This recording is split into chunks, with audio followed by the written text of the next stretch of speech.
Oi, pessoal. Hoje eu gostaria de avançar um pouco mais rápido, eu espero, na leitura dos capítulos que eu tinha indicado, do Worldview, desse início do livro. E o objetivo seria finalizar um pouco essa apresentação geral, tratando agora, sim, do tópico central para essa nossa primeira parte do curso, que seria o que o Cavell vai chamar de uma perplexidade ou inquietação ontológica que ele gostaria de realçar em relação ao tipo de representação oferecido pela fotografia e como isso é herdado, de certa forma, e transformado pelo cinema. E vou finalizar, passar um pouco por algumas comparações com outras artes também, diferenças, chamando a atenção para lembretes gramaticais que o Cavell faz a respeito dessas diferenças, e finalizar relacionando novamente com o tópico do ceticismo que apareceu lá nas primeiras aulas como sendo um dos nossos objetivos aqui, compreender a tese caveliana estranha à primeira vista de que podemos entender o cinema como uma espécie de imagem em movimento do ceticismo. O que essa tese quer dizer? Então, esses são os objetivos hoje. Na última aula, eu tinha, quase no final, passado por essa passagem, não vou ler ela toda de novo, mas só chamar a atenção de novo para o ponto de partida da investigação do Cavell, dado o objetivo de compreender o que é o cinema ou o que é um filme, e dada a restrição, pelo menos implícita, em alguns momentos explícita, de que filme aqui está sendo compreendido como, basicamente, cinema narrativo de base analógica, fotográfica. A ideia é começar investigando o tipo de representação que a gente tem numa fotografia e depois aplicar isso ao meio do cinema. Então, o que o Cavell pensa que há de importante a ser salvo, digamos assim, corrigido, aperfeiçoado a partir desses teóricos que ele cita, Panofsky e Bazin, é a ideia de que o meio fotográfico, e portanto o meio do cinema, apresenta uma relação sui generis com a realidade. Então, compreender melhor o que significa dizer que um meio fotográfico depende essencialmente da realidade, em que sentido essa relação com a realidade é diferente de outros meios. Esse é o objetivo. E essa pergunta final, o que acontece com a realidade ou com o real, quando é projetado e exibido, né, quando ele é projetado pelo projetor exibido na tela de cinema, essa é a pergunta fundamental, e essa é uma pergunta, de novo, que a gente tem que prestar atenção na formulação. O Cavell implicitamente aqui reconhece que o cinema, a fotografia e o cinema não estão simplesmente reproduzindo o real. Não é correto dizer que um filme ou uma fotografia me apresentam a realidade como tal. Isso parece um exagero que ele vê em posições realistas como a do Bazin e do Panofsky. Mas, descontado esse exagero, há algo de importante nessa tese, e é isso que ele quer investigar. Qual é a transformação que acontece com o real quando ele é projetado e exibido no meio fotográfico. Começo então falando da fotografia. Essa é uma passagem central do livro, que eu vou querer essa sim ler e comentar com vocês. Cavell diz que uma fotografia, e aqui no contexto ele opõe isso com uma pintura, não nos apresenta as aparências das coisas ou a semelhança das coisas. Eu vou depois explicar por que não. Ela nos apresenta, gostaríamos de dizer, com as coisas elas mesmas. Então notem, parar por aqui. Por que não nos apresentam com aparências das coisas? Isso é um lembrete gramatical, de novo. Eu posso dizer que um retrato, uma pintura de fulano, do Joãozinho, se ela for bem feita, ela é muito semelhante, ela apresenta uma imagem muito semelhante ao Joãozinho. Isso seria gramaticalmente correto. Mas, e a gente pode falar de graus de semelhança, etc. Eu posso ter caricaturas que enfatizam alguns elementos e se assemelham num certo aspecto, mas um certo outro não. Cada tipo de representação pictórica vai ter as suas próprias condições de semelhança, né? Para que eu possa medir o grau de semelhança. No caso da fotografia, pensando num retrato de novo, uma fotografia dessas que a gente usa num documento de identificação. Não faz sentido dizer, pelo menos não literalmente, que a fotografia que eu tenho na minha identidade se assemelha a mim. Eu posso dizer isso querendo dizer que já se passou algum tempo, ou que no momento que eu tirei aquela foto eu estava fazendo uma certa feição, um olhar que não é o que eu normalmente uso. Enfim, a gente às vezes tem esse tipo de reação com nossas fotografias. Mas isso é uma forma de chamar a atenção para uma atitude que nós temos. Mas, gramaticalmente, o que nós tendemos a dizer, e é isso que o Cavell diz, nós gostaríamos de dizer, a fotografia me apresenta as coisas elas mesmas por oposição à pintura. Sou eu que estou na identidade. Sou eu agora aparecendo para vocês nesse registro. Não é uma aparência minha, não é uma imagem em movimento que se assemelha a mim, mas sou eu aqui, em algum sentido, presente para vocês. Bom, mas aí o Cavell imediatamente, se vocês pensarem que essa é a voz da tentação, é o que nós queremos dizer, aqui chega a voz da correção. Né? Querer dizer isso pode muito bem nos deixar ontologicamente inquietos. Fotografias nos apresentam com as coisas elas mesmas, soa e deveria soar falso ou paradoxal.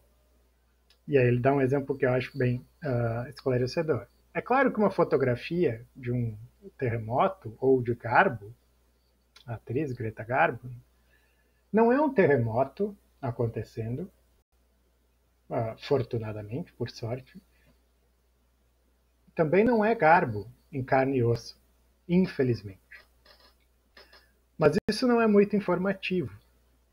Então, primeiro, deixa eu parar aqui de novo. Né? O sentido em que isso soa falso ou paradoxal, dizer que uma fotografia de um terremoto ou de Garbo não são o terremoto ou Garbo eles mesmos, há um sentido óbvio em que isso é verdade. Seria estranho, para dizer o mínimo, se eu pegasse uma fotografia da Greta Garbo, apontasse para a fotografia e dissesse, aqui está Greta Garbo, em carne e osso, e alguém me dissesse, não, isso é apenas uma fotografia. Isso parece ter algo de correto nessa resposta também. O ponto aqui é justamente essa indefinição. Parece ter algo correto em dizer que é a Greta Garbo ela mesma, por oposição a um desenho ou uma escultura, etc. Mas também alguém que respondesse dessa forma e dissesse isso é apenas uma fotografia, parece estar correto também. Cavell continua, mas isso não é muito informativo e, além disso, não é menos paradoxal ou falso segurar a fotografia de Garbo e dizer essa não é Garbo, se tudo que você quer dizer é que o objeto que você está segurando não é uma criatura humana. Então, de novo, isso pode soar trivial ou pode soar quase como um contrassenso, dependendo do contexto. O ponto é, esse tipo de confusão, ao notar um fato tão óbvio, sugere que não sabemos o que uma fotografia é, que não sabemos como localizá-la ontologicamente. Então, o ponto, por enquanto, é só esse, não é abrir esse campo para a investigação, mostrando que, na linguagem ordinária, nós usamos certas expressões para descrever o tipo de representação que a gente tem numa fotografia, que são distintas das expressões que a gente usa em outros casos, em outros tipos de representações. E se a gente prestar atenção nessa diferença, vamos ver que não é nada óbvio, nada simples, chegar a uma conclusão clara sobre a essência da fotografia por oposição a esses outros meios. Então, Cavell quer, de certa forma, nos abrir a nossa visão filosófica aqui para esses problemas. Mostrar que isso é, pelo menos à primeira vista, um problema filosófico interessante.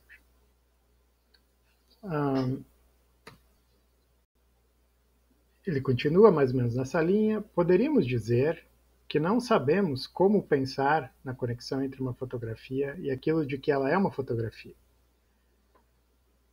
A imagem não é uma semelhança, não é exatamente uma réplica, ou uma relíquia, ou uma sombra, ou uma aparição, embora todos esses candidatos naturais compartilhem um traço que chama a atenção com as fotografias, uma aura ou história de mágica em torno delas. Então, aqui, para quem conhece Bazin, se vocês forem dar uma olhada nos ensaios do Bazin, essas ideias aqui, semelhança, réplica, relíquia, sombra, etc., são expressões, são metáforas que o Bazin usa para tentar descrever o que é uma fotografia. Ela parece ter algo, por exemplo, de uma relíquia, pensem, por exemplo, em alguém que guarda uma roupa de um antepassado que faleceu como uma relíquia, ou alguém, a gente tem essas relíquias sagradas nas igrejas, que são supostamente, digamos, sei lá, um pedacinho da cruz em que Cristo foi crucificado, coisas desse tipo. Por que elas são relíquias? Porque supostamente é uma relação causal, direta, com a realidade que nos interessa salvaguardar, digamos assim. Essa roupa pertenceu à minha tataravó. Por que isso é relevante? Porque esteve em contato com ela. Houve uma relação direta com ela na realidade, que eu, como nasci muito depois, não tive. Isso pode, então, assumir a função de algo que, de certa forma, indiretamente, me conecta com a existência da minha tataravó. Uma fotografia guarda algo disso, por exemplo, porque houve um contato da pessoa que foi fotografada, um contato causal com o mecanismo do registro fotográfico. Então, o Bazin enfatiza muito isso. O Cavell está dizendo que, embora haja algo de verdadeiro nessas imagens, isso não é, de novo, exatamente correto, não é literalmente correto. Isso exagera uma certa analogia com outros objetos e vai para além do que é útil na analogia. Certamente tem um elemento que o Cavell mesmo quer enfatizar, tem algo que parece mágico na fotografia, assim como nos casos de algumas dessas imagens. Parece mágico que eu possa ver uma paisagem fotografada há mais de 100 anos, ou um parente falecido há mais de 50 anos.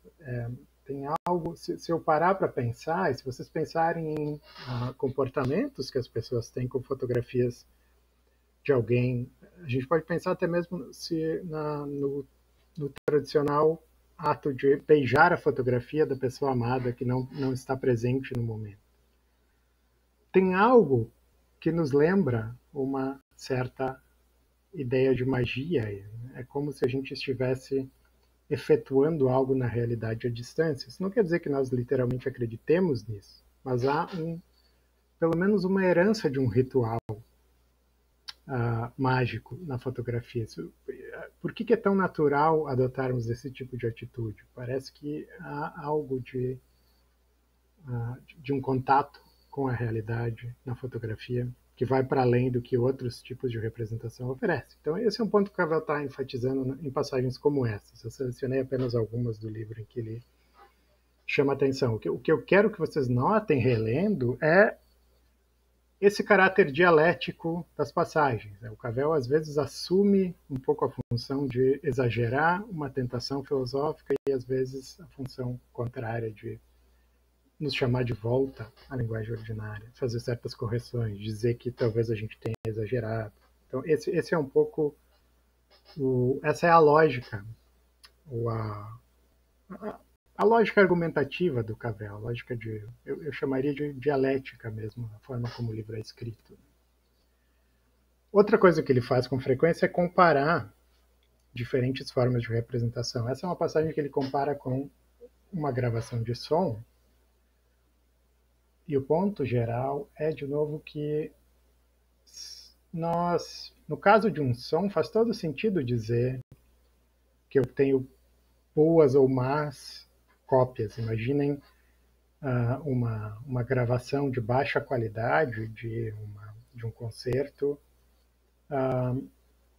Não me oferece uma cópia perfeita do som que eu estava ouvindo. O som, aqui no caso que o Cavell, o exemplo que ele dá é esse English horn, que, pelo que me diz a Wikipédia, a tradução seria um corne em inglês, mas que é algo parecido, é da família do oboé. Então, se eu tenho uma gravação desse som, ela pode ser uma cópia mais ou menos aproximada de como seria o som na realidade. Mas no caso de uma fotografia, mesmo que eu tenha uma fotografia desfocada, etc., eu ainda tenho, se eu estiver querendo enfatizar esse contato com o real, eu tenho uma fotografia desfocada da minha tataravó, porque, enfim, ou da minha bisavó, porque naquela época eu não tinha o tipo de equipamento que a gente tem hoje.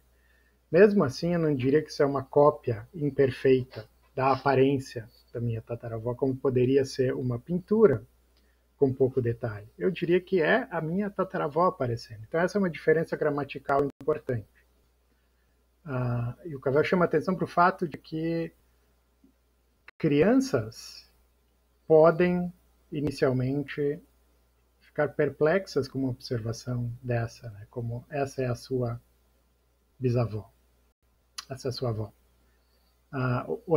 Apontando para uma fotografia, digo, essa é a sua avó. Uma criança pode achar isso estranho inicialmente, mas ela logo se acostuma. E o ponto dele é que nós todos nos acostumamos. É segunda natureza para todos nós hoje fazermos afirmações como essa. Mas, em certo sentido, a vocação do filósofo é nos trazer de volta para o tipo de maravilhamento que uma criança teria em relação a esses fenômenos. É um pouco isso que o Cavell quer fazer aqui. Mas eu vou avançando para a gente chegar no foco aqui. Então, uma maneira de chamar a atenção para a diferença, eu pulei várias outras comparações que o Cavell faz, vou voltar algumas depois, mas é estabelecendo um pouco de vocabulário técnico. O Cavell não é, no worldview, ele não é completamente consistente com esse vocabulário, mas ele pelo menos enfatiza a parte negativa aqui, ele tem uma diferença que ele quer marcar. Nessa passagem do Cavell on Film, que é um dos artigos que eu coloquei na bibliografia para essas aulas, ele enfatiza isso dizendo que uma representação enfatiza a identidade do seu assunto. Por isso eu posso chamar de uma semelhança. Então, quando eu tenho, por exemplo, uma pintura ou uma escultura que é muito parecida com o assunto, digamos que seja o busto do Júlio César, que eu falei um tempo atrás. Se isso for muito parecido, então eu tenho algo que se assemelha, eu tenho uma representação, eu tenho algo na minha frente que está por Júlio César, e se for bem feito, se assemelha ao original. Uma fotografia, por outro lado, enfatiza a existência do seu assunto, registrando-o.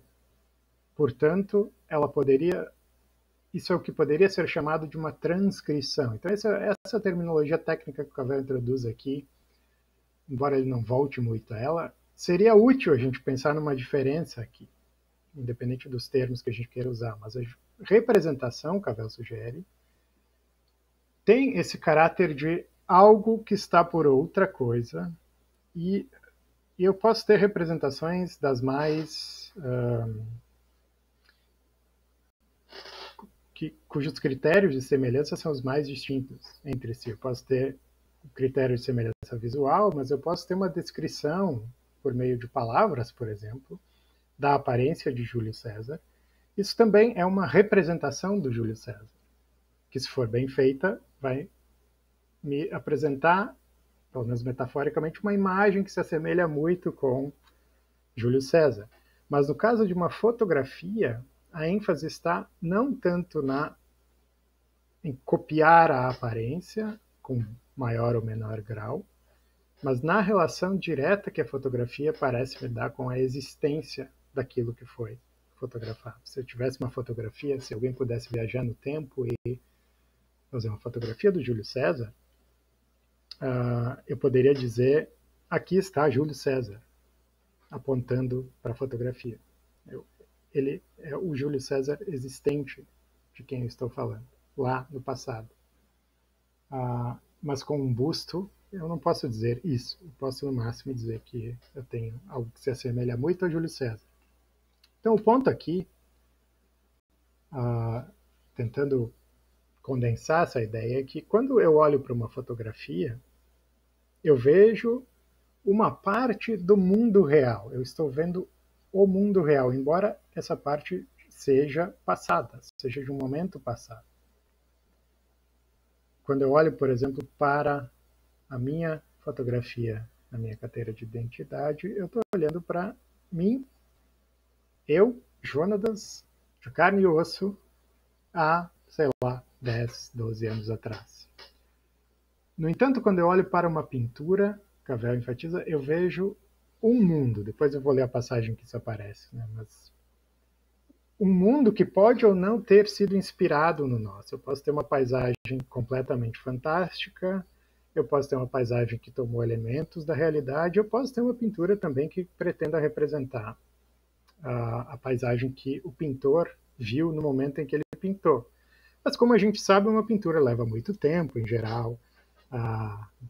Imaginem o caso do pintor lá, vários dias copiando aquela paisagem. Obviamente, a cada dia, um pequeno detalhe vai ter mudado, a gente vai ter uma folha numa outra posição. Então, a pintura, por mais que ela esteja inspirada em algo que o pintor está vendo, ela tem uma certa...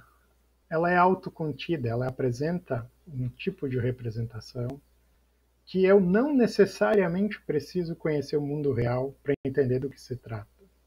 Eu posso entender que é uma representação de uma bela paisagem, de um pôr do sol, etc., mesmo que eu não saiba se ou não isso foi inspirado num pôr do sol real, visto pelo pintor.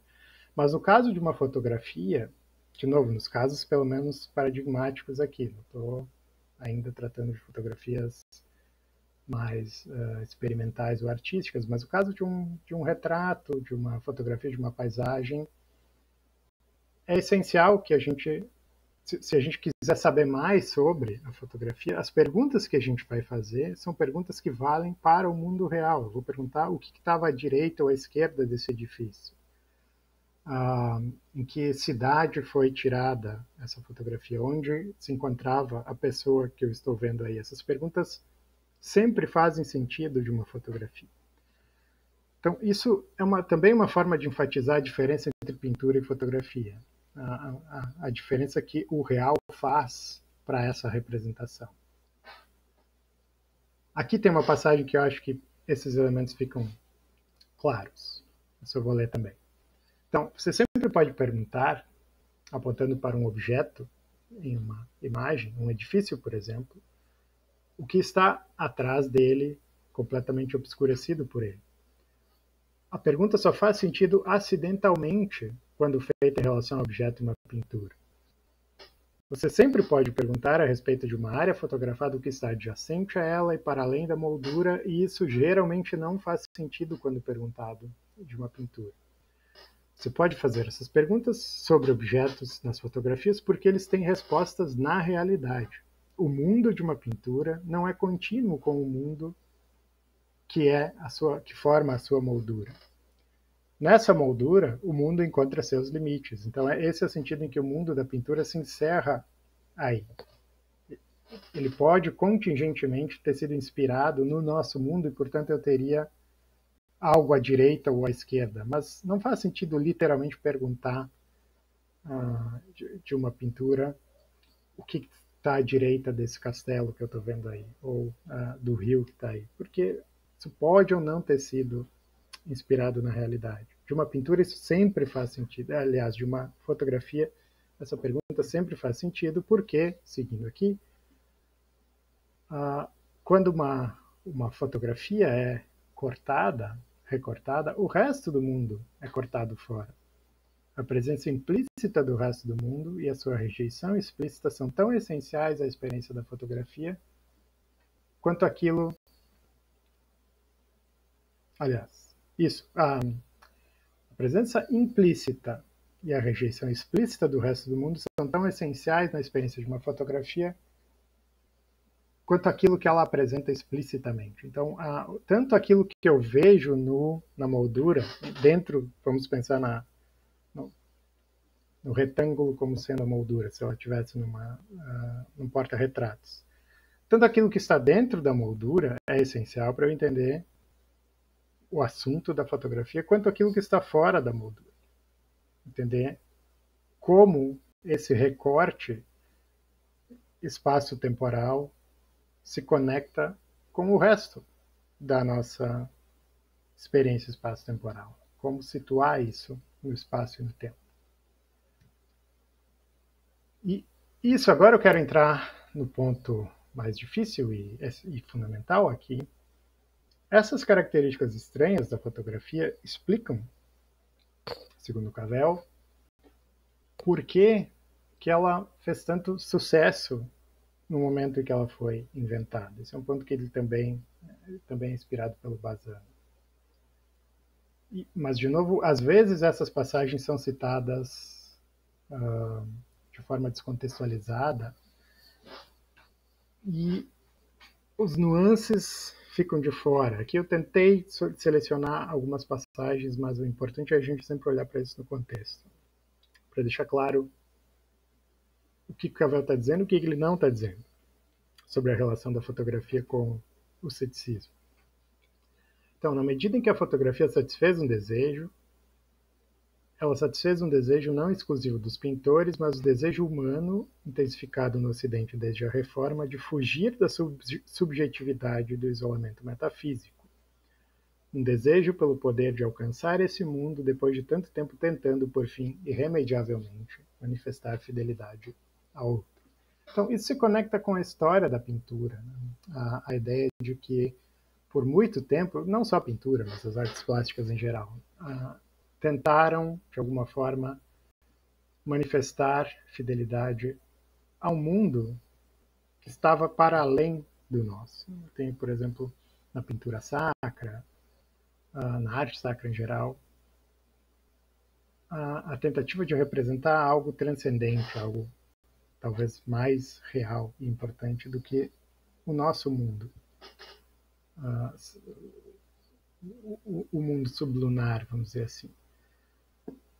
Mas a partir da modernidade, aos poucos, por causa desses fatores que eu salientei em algum momento, dessa mudança na cultura, a revolução científica, etc., a queda do poder da igreja, houve um impacto inclusive nas artes, e as artes deixaram de se interessar pela representação desse mundo transcendente, que já não parecia fazer sentido para muita gente, e passaram a tentar apresentar, ser fiéis à realidade do nosso mundo sublunar.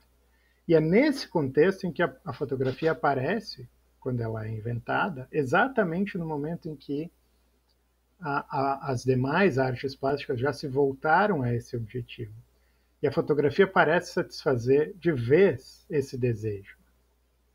O desejo de representar algo para fugindo da subjetividade do isolamento metafísico. O que quer dizer isso? Bom, fugir da subjetividade é justamente uma das descobertas, entre aspas, da modernidade, com a Revolução Científica, enfim, vários outros desenvolvimentos, foi que supostamente há uma separação entre subjetividade e objetividade.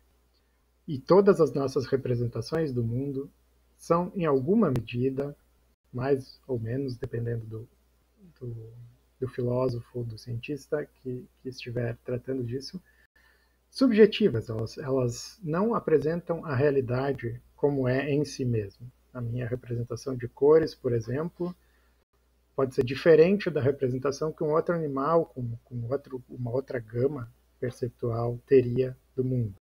Mesma coisa para sabor. Se eu for daltônico, eu percebo o mundo de uma forma diferente das pessoas que não são daltônicas. Enfim, há sempre uma subjetividade interferindo na minha relação perceptual com o mundo. E o problema das demais artes, pelo menos desse ponto de vista, é que eu tenho uma camada adicional de subjetividade, pegando de novo a pintura. O pintor, representando algo, ele primeiro precisa se fundamentar nas suas próprias impressões do mundo, que podem ser relativamente, em alguma medida, diferentes das de outra pessoa, com outra percepção, ou de outro ser não humano, com uma percepção muito diferente. E, além disso, há mais uma camada de subjetividade no fato de que há uma intencionalidade aí. Né? O pintor precisa decidir que técnica vai usar, que tipo de traço ele vai fazer, enfim. Então, há camadas e camadas de subjetividade se interpondo entre a realidade e a representação da realidade. Na fotografia, no mínimo, a gente poderia dizer, há uma dessas camadas é excluída. Então, só vou continuar as passagens e volto a esse ponto. Né? Em algum momento, o desajuste entre a nossa consciência e o mundo interpôs nossa subjetividade entre nós e nossa presença para o mundo. Então, essa subjetividade se tornou aquilo que está presente para nós. A individualidade tornou-se isolamento. Isso, de novo, é bastante bem expresso na primeira meditação do Descartes, né? No início das meditações, o isolamento do sujeito, que no final desse processo se descobre um indivíduo existente, um pensador, alguém que pensa, mas que nesse momento ainda não tem certeza sobre se ele está ou não em contato com a realidade, está metafisicamente isolado. Essa é a ameaça solipsista, se quiserem, da modernidade. E a fotografia teria vencido a subjetividade de uma forma que não foi sonhada pela pintura, por meio do automatismo. O que é automatismo? Essa é talvez a primeira ocorrência do termo no worldview. Aqui isso se conecta, depois esse conceito vai sendo complexificado, mas se conecta com o fato de que a tarefa da reprodução fotográfica exclui o agente humano. Isso, de novo, fora do contexto, isso soa muito radical. Alguém certamente, já ouvi muito essa objeção, li essa objeção e certamente vai surgir na cabeça de alguns de vocês. Como assim removendo o agente humano? O fotógrafo faz um monte de coisa antes da fotografia ser tirada. Ele escolhe o tempo, vamos pensar numa fotografia tradicional, tempo de exposição, tipo de lente, o ângulo, o tipo de filme. Eu nem sei todos os elementos que um fotógrafo pode escolher. Então, está longe de ser algo que não tem nenhuma intervenção humana. Isso é verdade. Mas o ponto que o Cavell quer enfatizar é simplesmente que, dadas todas essas condições, uma vez postas, há um momento essencial, crucial, em que haverá o registro causal do evento, da pessoa, enfim, daquilo que está sendo fotografado. E esse elemento é, agora sim, independente da subjetividade. Isso acontece automaticamente. Eu aperto, dou clique ali na máquina e esse registro instantâneo ocorre depois tem o processo de revelação, etc. Mas eu tenho um momento aí de contato causal com o objeto sendo registrado ou transcrito, como diz o Cavell, tem uma transcrição porque a luz que emana do objeto é isomórfica com aquilo que aparece no filme, então eu tenho uma transcrição da cena que aparece aí, e nesse momento a subjetividade humana não intervém mais. Isso é um processo, se a gente quiser usar essa dicotomia entre subjetividade e objetividade, entendendo objetividade como um processo puramente causal e mecânico, ou pensem na distinção entre intencionalidade e causalidade. Numa pintura, eu tenho muito mais a intervenção da intencionalidade do pintor. Na fotografia, eu tenho muita intencionalidade na preparação da cena, do equipamento, etc. Mas tem um momento em que eu não tenho mais nenhuma subjetividade, que é o registro fotográfico, o registro causal da cena.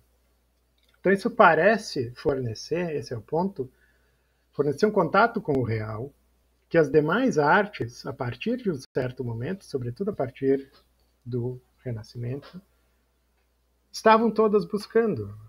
É um contato com a realidade da nossa vida ordinária, por oposição a esse desejo por reproduzir um mundo transcendente.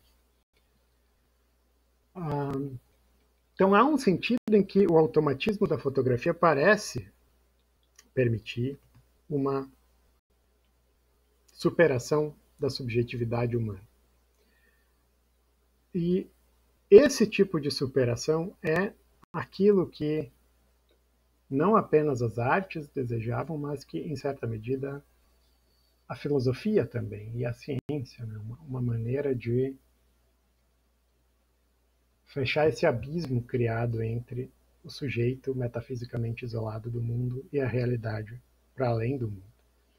Então, e adiantando um pouco, é nesse sentido que a fotografia pode ser pensada como uma imagem cética da nossa relação com o mundo. O que o cético aqui, entenda-se, é o ceticismo moderno. O que o cético propõe como sendo a nossa relação perceptual com o mundo é basicamente é como se nós fôssemos, todos nós, câmeras fotográficas, ou melhor, levando isso um passo adiante, câmeras cinematográficas, como se nós fôssemos todos, enquanto sujeitos, nós estamos recebendo impressões do mundo e transformando isso em imagens na nossa mente, ou seja, lá onde for.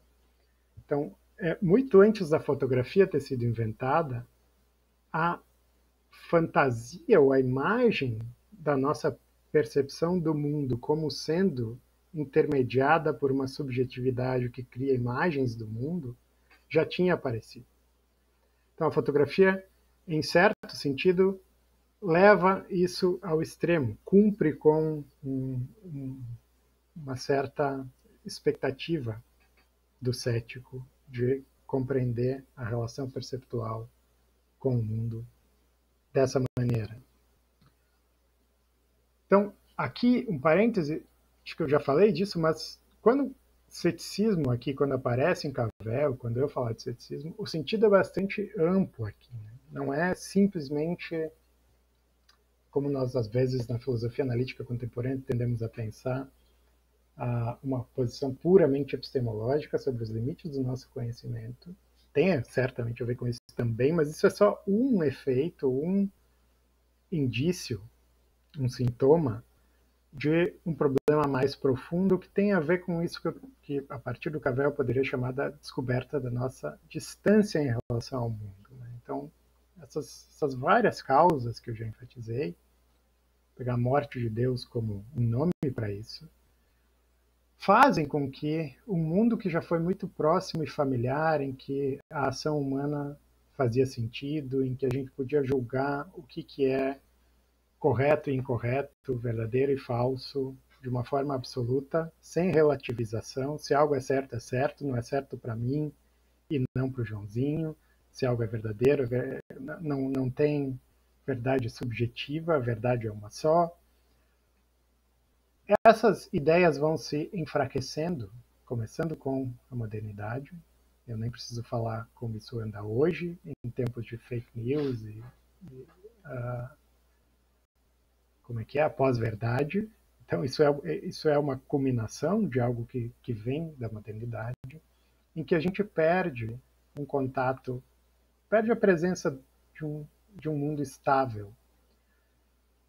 E isso aparece, por exemplo, no sociólogo Max Weber, a ideia do desencantamento do mundo, talvez alguns de vocês conheçam, que o McDowell retoma em alguns dos seus textos, e também aparece no Charles Taylor, né, nessa investigação de como nós chegamos a uma era secular. Eu não vou entrar nos detalhes históricos disso aqui, o que eu quero chamar a atenção por enquanto é ceticismo tem a ver com essa descoberta de um distanciamento em relação ao mundo que tem causas muito mais profundas do que puramente uma descoberta da limitação do conhecimento humano. Essa descoberta, então, cética,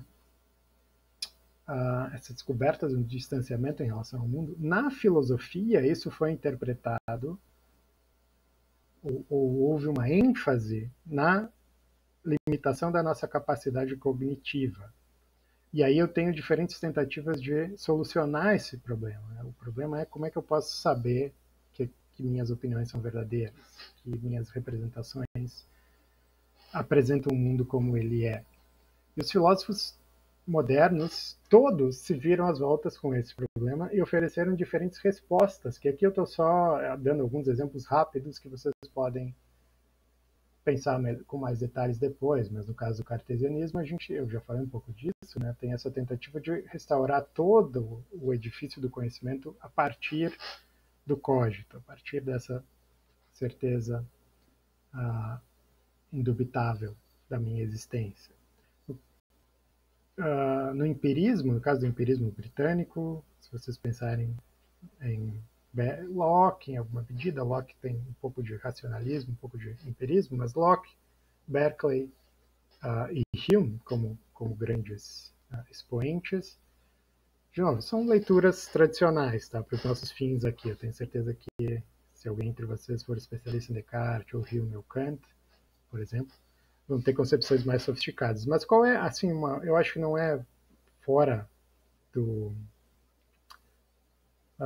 razoável dizer que se a gente pensar no empirismo, o empirismo aceita o problema do conhecimento, aceita que isso é um problema, e Hume, por exemplo, vai tentar solucionar isso, os detalhes, não vem ao caso aqui, mas apelando para aquilo que está diretamente presente na mente, que são as ideias, ou as impressões e ideias, as ideias derivadas das impressões.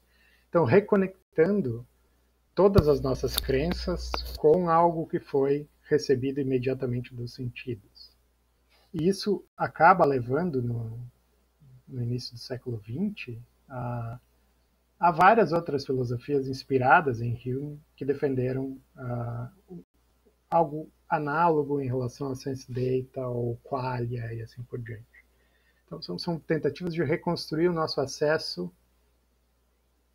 a uma certa visão de mundo partindo de um conjunto menor e mais confiável de dados, seja como for que a gente entenda exatamente isso, ideias, impressões, etc.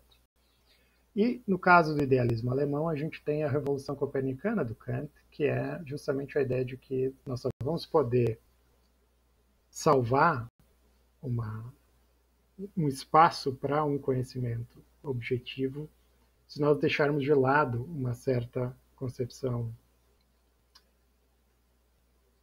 que o Kant chama de realismo transcendental, né, na qual sujeito e objeto estão completamente separados. A ideia é que nós devemos levar em consideração elementos subjetivos da nossa forma de representação que determinam a priori certos aspectos do nosso conhecimento. E aí a gente vai poder solucionar o problema da objetividade do conhecimento. Mas eu preciso... Então há uma certa talvez, se eu disser subjetificação, isso pode soar, eu tenho certeza, muito mal para ouvidos kantianos, mas o sujeito é colocado no centro dessa imagem, né? As condições subjetivas da percepção. Em certo sentido, então, todos esses autores, essas tradições, estão reagindo ao ceticismo, entendido dessa forma ampla, enfatizando os problemas que isso traz em relação ao nosso conhecimento. É claro que todos esses autores também vão falar sobre os problemas, por exemplo, que isso traz em relação à ação humana, e aí tem outras teorias para tentar solucionar nesses casos. Mas o que eu quero chamar a atenção, por enquanto, é algo comum, que é uma certa reação filosófica ao ceticismo. E comparar isso rapidamente, é algo que o Cavell faz, com reações de outras atividades humanas. Então, a filosofia tende a lidar com isso na área da epistemologia, da filosofia moral, em alguma medida. Uma coisa interessante que o Cavell começa a fazer em outros escritos já dessa época, coletados no Master in What We Say, é mostrar que Shakespeare escreve suas peças também nesse momento de um desafio cético, entendido dessa forma ampla, da descoberta dessa instabilidade nos nossos costumes e crenças, e ele explora consequências dessa perda de um horizonte absoluto de sentido nas suas tragédias e nas suas comédias. Nas tragédias mostrando como isso vai levar a um enfraquecimento de certas maneiras que seres humanos se relacionavam, certas instituições, como o casamento, a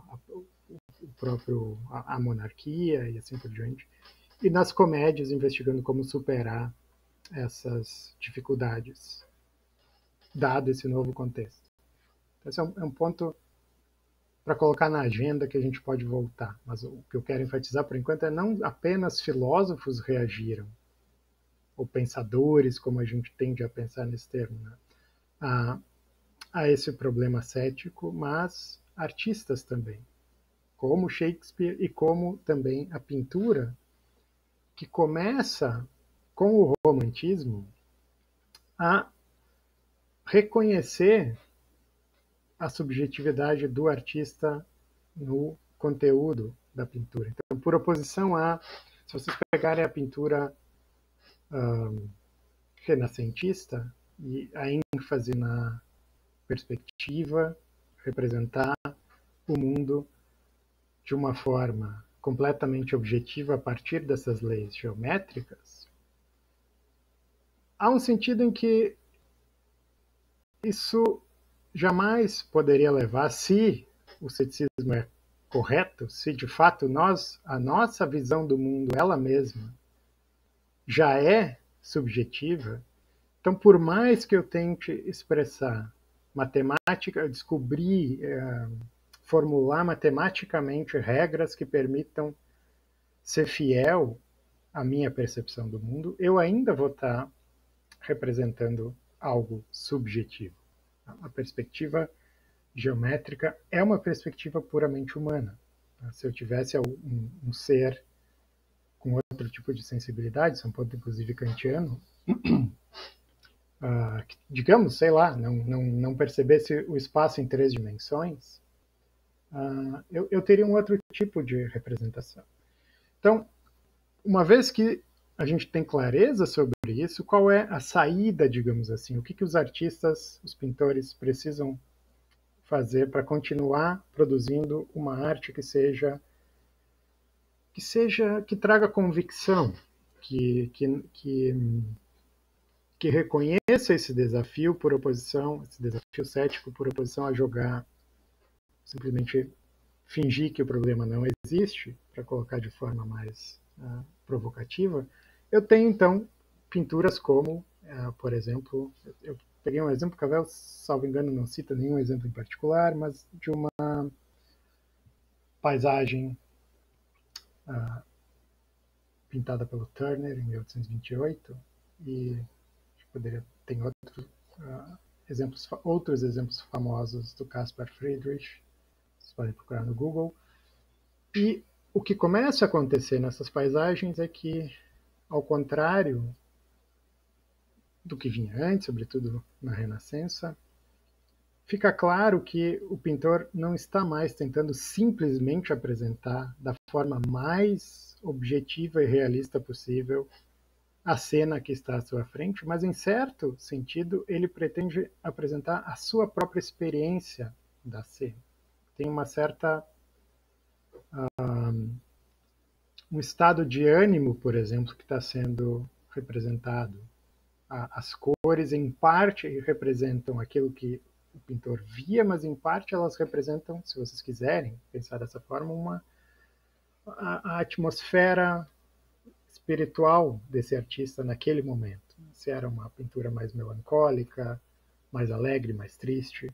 Isso está sendo reconhecido, não há mais uma tentativa, por exemplo, de esconder os traços do pincel. A gente começa a perceber esses traços. Então, de tentar enganar o espectador na ilusão de que ele está vendo aquela cena como que uma janela para aquela cena. Isso deixa de ser um objetivo da pintura. Isso vai ser radicalizado depois com o modernismo. E aí, aqui é uma passagem... Aliás, eu já vou chegar no Cavell. Aqui é uma definição de modernismo na arte, que eu peguei só para a gente pensar um pouco mais nisso. Né? A arte modernista é caracterizada pela intenção do artista de representar um assunto como existe no mundo, de acordo com a sua perspectiva única, individual. Eu estou enfatizando isso. Né? É algo que está no mundo, mas isso vai ser representado de acordo com uma perspectiva individual. E aí a gente pode pegar como exemplo a pintura modernista famosa e muito influente, essa pintura do Manet, em que, se vocês prestarem atenção, a perspectiva não é a perspectiva geométrica tradicional, né? As figuras não estão numa relação de tamanho que elas estariam se a perspectiva fosse normal. A coloração, as sombras usadas, o próprio conteúdo da pintura, o que é esse? É um piquenique? Por que eu tenho uma mulher nua num piquenique? Por que eles estão olhando para o pintor? Enfim, há vários elementos aqui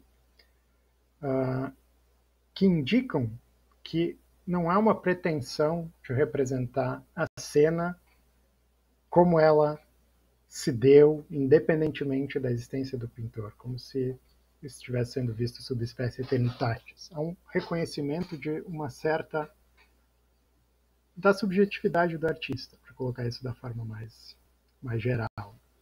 E o Cavell, aqui tem uma passagem do Cavell sobre Manet. Ele diz que a pintura em Manet foi obrigada a abandonar a semelhança precisamente por causa da sua própria obsessão com a realidade. Porque as ilusões que ela aprendeu a criar, que ela tinha aprendido a criar, não fornecem a convicção na realidade pela qual ela ansiava. Então, as ilusões que a pintura havia aprendido a criar são as ilusões de perspectiva, são as ilusões renascentistas, de que eu estaria vendo o mundo diretamente, objetivamente.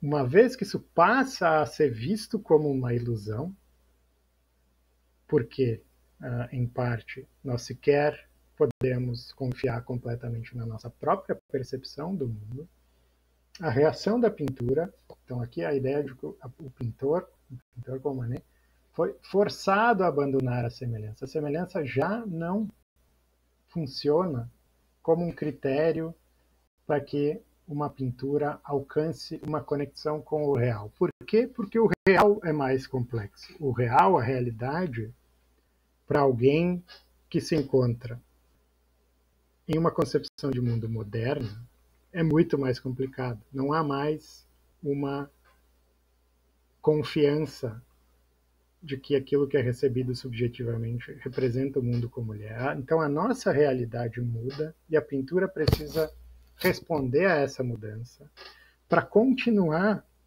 fornecendo uma certa convicção de que ela está apresentando algo real sobre a condição humana, sobre a nossa percepção nesse caso.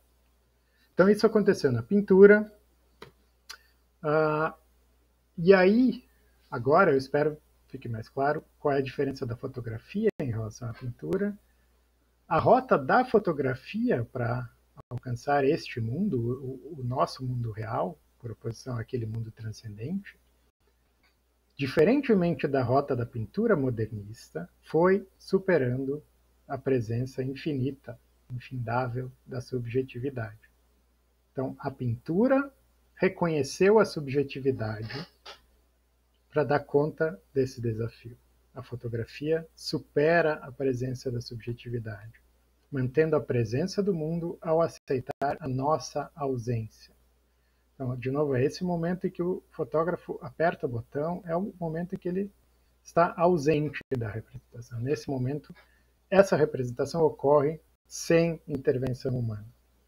Esse momento da representação.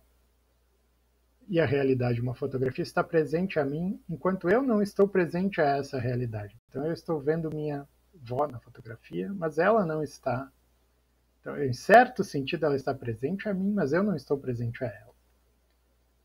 A fotografia, portanto, supera a subjetividade, aqui é uma passagem que eu já tinha citado, de uma forma que não tinha sido sonhada pela pintura, pelo automatismo. Então, estou repetindo aqui para deixar claro que, diferentemente de autores como Bazin, que apresentam uma espécie de disputa entre a fotografia e as demais artes plásticas, como a pintura, como se a fotografia tivesse ganhado a batalha da representação fiel da realidade. O Cavell não está dizendo isso. O Cavell está dizendo que cada arte desenvolveu, teve que dar uma resposta própria, dada a sua história, ao desafio cético moderno. A resposta da pintura foi reconhecer a subjetividade do artista. A resposta da fotografia foi reconhecer a nossa ausência daqui do mundo representado. Então, são respostas completamente diferentes. E o que eu quero enfatizar é que, tem algumas qualificações aqui, isso não significa que, num sentido absoluto, a fotografia seja mais realista do que outras representações. Então, quando o Cavell diz que há uma contribuição peculiar do real na fotografia e no filme, isso não quer dizer que a fotografia é mais realista, se com isso nós queremos dizer que essa é uma arte que apanha um aspecto, apanha melhor aspectos do real, ponto, em absoluto. Essa não é a tese do Cavell. A tese do Cavell é que cada arte precisa descobrir, dentro das suas convenções e das suas limitações, a melhor forma de oferecer uma representação de um aspecto do real. Esse é um desafio constante ao qual cada arte está constantemente, com o qual está constantemente envolvida. E isso vai mudando historicamente. Então, o que é compartilhado por todas elas é esse desafio. É isso que eu estou chamando de ceticismo moderno. Há uma descoberta de um afastamento em relação ao mundo. Cada arte buscou oferecer uma resposta diferente a esse problema. Então, esses são lembretes gramaticais importantes. Vou passar rapidinho, estou chegando no final. Eu acho que esse exemplo brings the point home, como os anglófonos dizem. Né? Isso serve para decantar um pouco algumas dessas ideias. É uma espécie de objeção e resposta. Tá? Eu peguei uma fotografia famosa da Batalha de Gettysburg, na Guerra Civil Norte-Americana, e essa fotografia foi muito reproduzida para mostrar a carnificina que foi a Guerra Civil e quantos soldados morreram nessa batalha. Mas houve desde muito cedo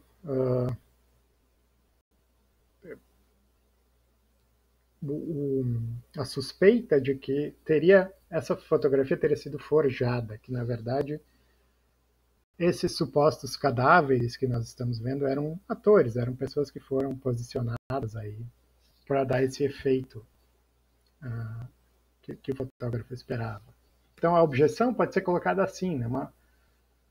Uma fotografia não me fornece um acesso direto ao real, porque aquilo que eu estou vendo numa fotografia poderia muito bem ser uma encenação, como nesse caso aqui. Mas por que o caso é interessante? É que eu quero chamar a atenção para o ponto de qual é a relação da fotografia com o real. A fotografia não necessariamente me oferece uma descrição verdadeira de um evento histórico, por exemplo. Não é disso que se trata. Eu posso, por exemplo, é logicamente possível que um desenhista que tivesse feito um desenho do que estava acontecendo naquele momento tivesse me dado, ou alguém que fizesse uma descrição disso, me dado um relato mais próximo do real do que essa fotografia, se essa fotografia tivesse sido encenada. No entanto, e aí tem um sentido em que essa é uma exceção que prova a regra, mesmo que isso seja uma cena encenada, mesmo que seja uma fotografia forjada, o ponto é que se isso é uma fotografia por oposição à pintura, a única forma de forjar essa representação é intervindo na realidade. O fotógrafo, ou seja lá quem for, envolvido nesse truque, teve que colocar as pessoas deitadas no chão de uma certa forma, etc. Então a realidade precisa ser moldada para que eu tenha um certo efeito na fotografia. É essa a dependência causal direta da fotografia com o real que um desenho, uma pintura não tem necessariamente. Então isso precisamente não seria necessário para produzir uma pintura. Se eu quisesse produzir uma pintura sobre os horrores da Guerra Civil, eu posso, e eu não estou preocupado em ser fiel ao que de fato aconteceu, simplesmente o meu objetivo é assustar as pessoas com o número de mortos. Eu posso simplesmente inventar essa representação. Eu não preciso, de modo algum, colocar atores aí. Eu posso tirar isso simplesmente da minha cabeça. Então é nesse sentido que há uma relação mais imediata da fotografia com o real. E, de novo, como isso se conecta com a fantasia cética, aqui está um resumo.